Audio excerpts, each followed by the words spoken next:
Daniel, thanks so much for taking some time to chat here. I know this is a busy time of year for you. Normally, we're getting set to go to the combine. Of course, that's not happening this year. How much of an effect do you think that's going to have on the teams and the prospects? Yeah, it's different. I mean, I guess par for the course, right, for this year. Everything just being a little bit different. But I think teams are comfortable with the kind of the Zoom interviews that they're able to do with these guys. They did it last year, not being able to bring in guys for visits. So I think that part of it, so it won't be this big of a deal. But just getting the testing numbers, that's kind of the challenge. So you get out to these pro days, but one field is not comparable to the other one in terms of the 40 times. So I've actually been talking to some teams that have said the GPS stuff that they've been able to get, the catapult stuff and all that data from the schools has been very valuable this year to try and rely on those numbers in lieu of not having them on the combine. Last year in the draft, the wide receiver class was one of the best that we've seen in a long time. What do you feel like the strength of this year's draft is so far? Yeah, I think it's another good year for receivers. I'm kind of wondering if we're ever going to see a down year for receivers the way that all these colleges are throwing it everywhere. So it's another good year. I don't think it's as deep as we had last year, but it's a good group. And then you think offensive tackle this year, there's a lot of depth there. So that's another position that's it's really going to be picked apart here as we go through the top part of the first round. I think you're going to see these offensive tackles go flying off the board. But so a lot of depth, receiver, offensive tackle. On the defensive side of the ball, I think it's a pretty good group of corners. Maybe not that premier guy, but just a really good solid depth there at that position. So those would be the three that kind of stand out to me. You mentioned a cornerback spot there. This week, the Broncos get rid of A.J. Boye at that number 9 spot overall. Some mocks have Patrick Surtain there, Caleb Farley. What do you like Yeah. about those two guys? Well, I like both of them. I like Farley the best. I think he's got really, really good instincts and ball skills to go along with the size and the physicality that he has. To me, the difference with him and Surtain, they share those qualities, but I think some of the quickness, some of the short area quickness, I think Farley's just a little more comfortable. So he'd be able to match up with the different size, receivers you're going to get. Some of those smaller guys, he'll be able to mirror and match them a little bit better. But Surtain, again, size, length, he's going to run in the 4.3s. Everybody knows about the genes there with his dad. He's a pro's pro. So he'll be ready to play right away. I think both those kids are pretty much locks to go in the top 15 and should be able to step right on the field and go. I know you come out with your top 50 list every year, and that's always you're working on that. At the number 9 spot where the Broncos sit, you have Micah Parsons there, the linebacker from Penn State.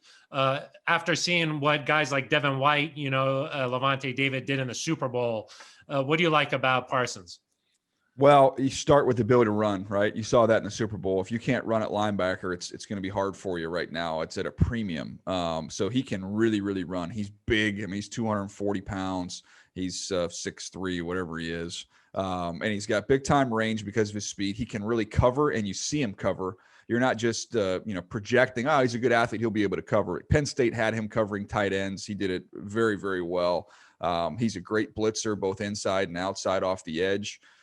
There's really not much he can't do. I mean, he is a very gifted player, and I think that versatility, athleticism, and the ability in the passing game, both to cover and then to rush, if you want to rush him, is what's going to send his value sky high.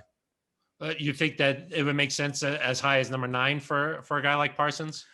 I wouldn't have any problems whatsoever if they went in that direction. If they felt, hey, we feel like there's some good corner depth in this draft, we can address that a little bit later on. I mean, they need to address that position, but they have free agency to see what they can do there, and they have the rest of the draft. So, I mean, I would have no problem at all saluting that pick if they took Parsons. It'd be a great fit.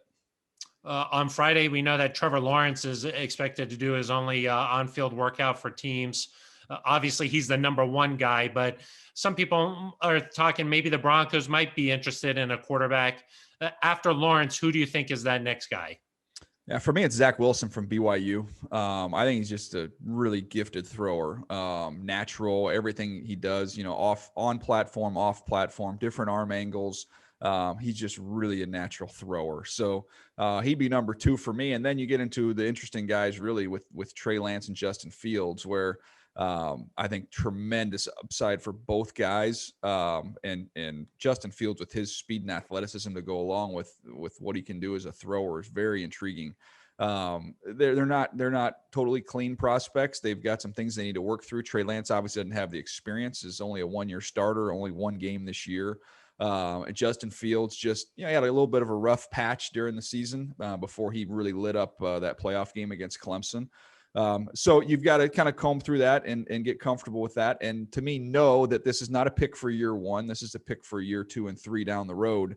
And look, the blueprint for those guys, when you see Mahomes being able to sit and rest, I'm not saying they're going to be Mahomes, but that's the formula, Phil, is you got to be able to rest those guys, let them sit and learn and absorb everything, and it might have a huge payoff.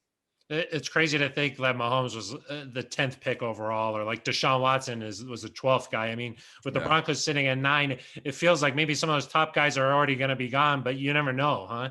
No doubt. And if you go through, I think maybe the last 10 or 11 drafts, I did it the other day. I want to say it was 7 or 8 of those drafts. You would say in hindsight, the best quarterback to emerge from that draft was not the first one taken. So it was the vast majority of them, right? So it's not the number one guy. It's like you mentioned, you get Watson, Mahomes, and we've seen even with the Josh Allen, Lamar Jackson group, those guys weren't the first ones gone there. So there is some precedent there to be pretty interested in the quarterback position where the Broncos are picking. Having been a former scout yourself, living in that world, what kind of reputation does the Broncos' new general manager, George Paton, have? A really good reputation. He's one of the guys for some reason our paths just have not crossed. So I haven't got a chance to get to know him, but I know a lot of folks who have worked with him and for him, and nothing but great things to say about him. Just, smart, detailed, organized. He's had, as you guys know, plenty of opportunities to leave prior to this one, but this was a one that really interested him, and he ended up making the move. But reputation wise, I've never heard one bad thing about him. For him to step in like at this point, really any new GM, what's the biggest task to try and get caught up to speed and get going here? Everything is on such a condensed timeline for him. Yeah, there's a lot of, I think we have 6 new general managers around the league. And to me, you can't skip steps, right? You've got free agency coming up, you've got the draft, but before you get to either one of those, you need to learn your own roster, get to know your roster.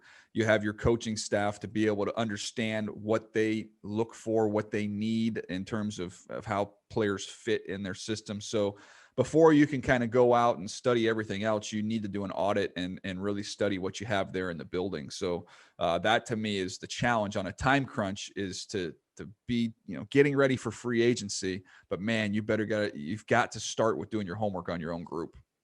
The last one I had for you, Daniel, is just, what is this process like for you these next couple of months? What do you like to do? How do you get ready for the draft? Yeah, I'm going position by position right now. So it's a little different not having a combine, because I kind of have that combine list and I'm like, okay, I want to get all these guys done by the time we get to Indianapolis. So this year we don't have that marker. So it kind of throws you off a little bit. But it's just every day. My friend Phil Savage used to always say when we were together, man, it's kind of just advance the ball, right? Every day, if you can just advance the ball with your work and stay on task. So that's something that I've tried to do. It's why I came up with the moniker "Move the Sticks," which was just kind of, hey, not touchdowns, just first downs, just a little bit more each and every day, and then eventually we'll get there. Oh, I love it. I don't know how you guys get to know so many guys, because come draft day, you're like an expert on everybody. So it's really impressive.